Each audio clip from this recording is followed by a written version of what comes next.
Nisbi əvəzliklər mövzusundan test tapşırığına baxırıq.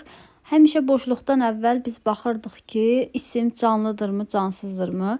Məsələn, burada the book cansız olduğuna görə biz who-nu buradan çıxırıq. What ümumiyyətlə nisbi əvəzliklərlə işlənməz və ya məkan bildirən, yer bildirən isimlərlə işlənir. A və C variantı arasında qaldıq.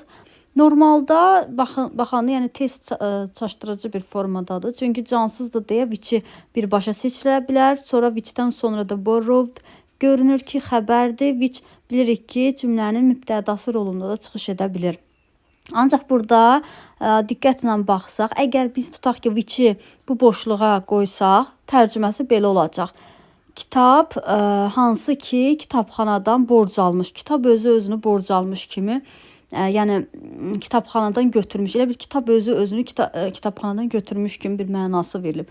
Kitab hansı ki, kitabxanadan götürülmüş, kitabxanadan alınmış mənasındadır. Deməli, burada bir məhculluq var. Ümumiyyətlə, ingilis dilində reduction bir bölməsi var ki, burada reductionda məhcul olan forma artıq, məsələn, burada was artıq düşüb.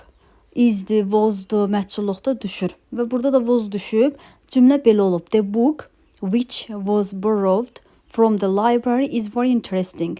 Artıq bu reduction bölməsidir deyə biz which-i işlədə bilmərik. Cümləmizdə ancaq C variantı düzgündür.